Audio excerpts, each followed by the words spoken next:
अस्सलाम वालेकुम नाज़रीन। इस एपिसोड के शुरू में जंगल के कार में अमीर बहाउद्दीन के आदमी आतिक साहब पर मुसलसल तशद्दुद कर रहे होते हैं। आतिक साहब कहते हैं, मैं संदूक के बारे में कुछ नहीं जानता। ये सुनकर वो सिपाही आतिक साहब पर और ज्यादा तशद्दुद करने लग जाता है।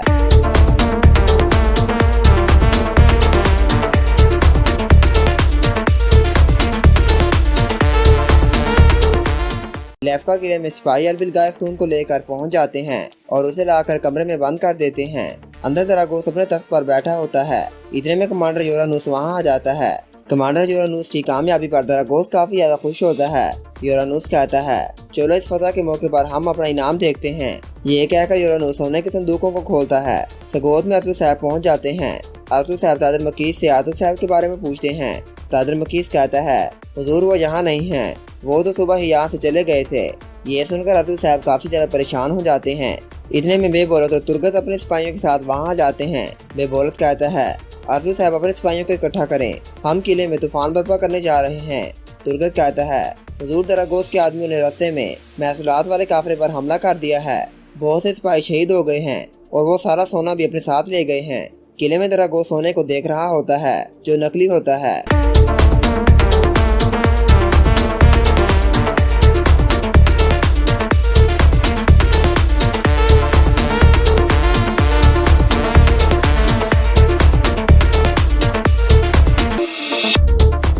सराय में आतिक साहब ख्याल सोते हैं। जब आतिक साहब ने कहा था कि आतिक साहब सिपाहियों से कहो कि वो सोने के संदूकों को नकली सोने से भर दें। अगर ये सोना दरागोस के हाथ लग भी गया तो हमें इससे कोई नुकसान नहीं होगा। इस तरह हम अपने महसूलात को खुफिया रस्ते से कोनिया की सरहद तक पहुंचा देंगे। तुर्गत, वहाँ तुम सोना बेबोलत के हवाले कर देना।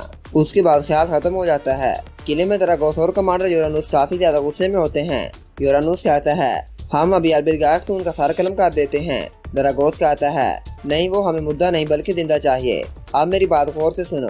सराय में आतिक साहब कहते हैं, मायूसी एक बहादुर के लिए अच्छी नहीं है। बेबोलत साहब, आपने अपने सरदारी आला की बात नहीं मानी। अब नतीजा आपके सामने है।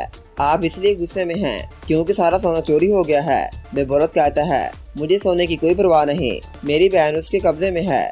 ये सुनकर आतिक साहब भी काफी ज्यादा परेशान हो जाते हैं।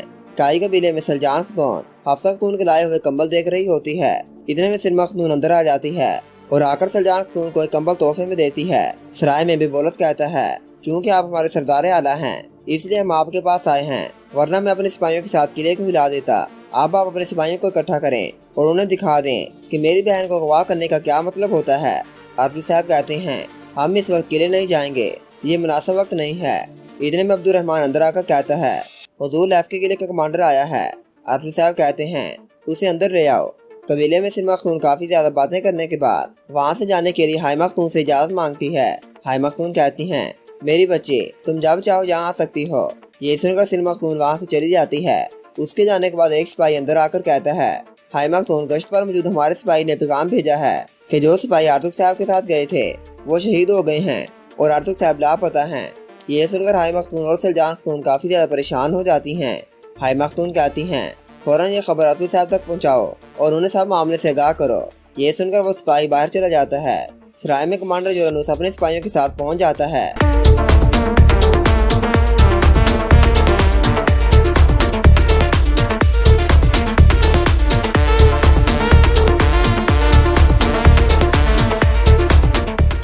कमांडर योरानूस आतिक साहब से कहता है, क्या तुम मुझे ढूंढ रहे हो? आतिक साहब कहते हैं, आप कौन हैं? पहले मैंने आपको कभी नहीं देखा। योरानूस कहता है, आप मुझे ढूंढने से कासर थे क्योंकि आप मुझे आसपास नहीं देख सकते थे। दरागोस भी छुप कर उनकी सारी बातें सुन रहा होता है। योरानूस कहता है, मैं दरागोस हूँ।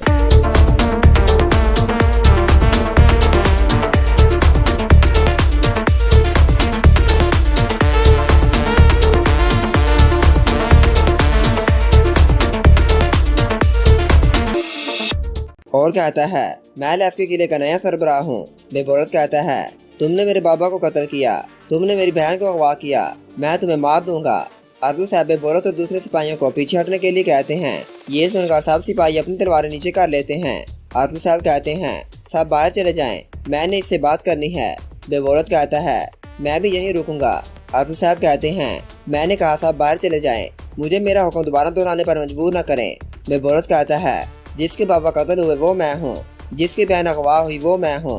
जिस बात पर भी बहस होनी चाहिए वो मुझसे होनी चाहिए, लेकिन आप मुझे बाहर भेज रहे हैं। ये सुनकर आतुक साहब अपने सिपाहियों से कहते हैं, बेबोले से महदूस के तमाम सिपाहियों को जिंदान में डाल दो।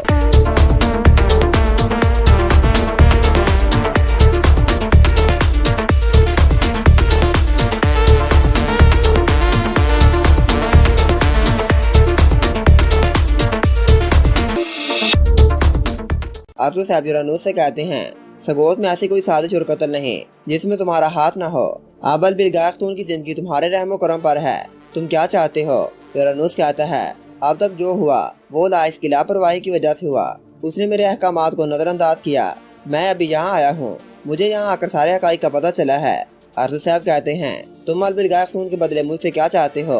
यूरानूस कहता है, हमने जो सोना आपसे चुराया है वो नकली है। आप वाकई एक होशियार आदमी हैं, लेकिन मुझे असली सोना चाहिए। बात सिर्फ सोने की नहीं है, बल्कि आप सगोत बाजार में हमारे ताजरों से महसूलात भी नहीं लेंगे।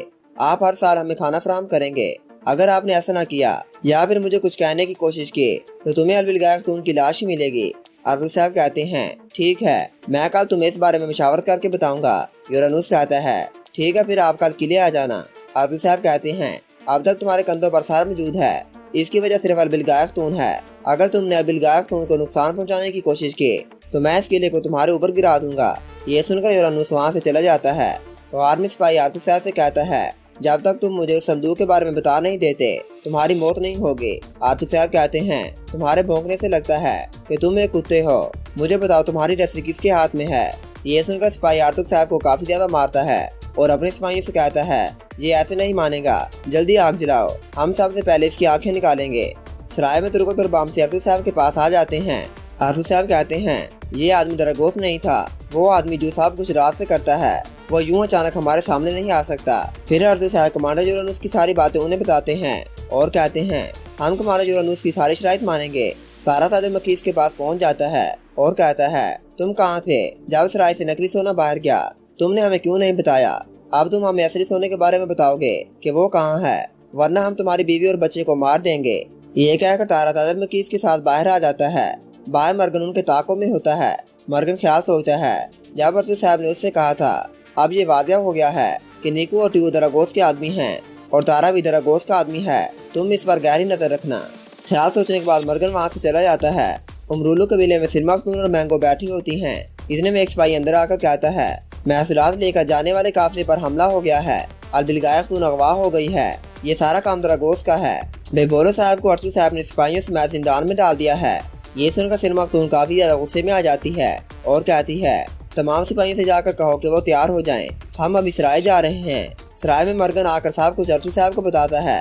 बमसी कहता है, भाई आप हुक्म दें, मैं अभी उसे जहन्नुम वासल कर देता हूँ। आतुक साहब कहते हैं, नहीं बमसी, अभी हमें उनसे बहुत कुछ पता चल सकता है, इसलिए अभी हम उसे नहीं मारेंगे। इतने में दुमरन अंदर आ जाता है और आकर कहता है, हुजूर कबीले से खबर आई है, आतुक साहब के साथ कबीले जाने वाले सिपाही शहीद हो गए हैं, आतुक साहब लापता हैं। ये सुनकर आतुक साहब काफी ज्यादा परेशान हो जाते हैं और कहते हैं, आतुक साहब के पास हमारे बहुत से राज हैं, जिसने भी आतुक साहब को अगवा किया है वो हमारे राज जानना चाहता है, हमें जल्दी आतुक साहब को तलाश करना होगा। फिर आतुक साहब तुर्गुत और मर्गन से कहते हैं, मैं ये फरीदा तुम्हारे जिम्मे सौंपता हूँ, चाहे कुछ भी हो जाए, तुम आतुक साहब को ढूंढे बगैर वापस ना आना। ये कहकर आतुक साहब उन्हें वहाँ से भेज देते हैं और यहाँ पर इस एपिसोड का इख्तिताम हो जाता है।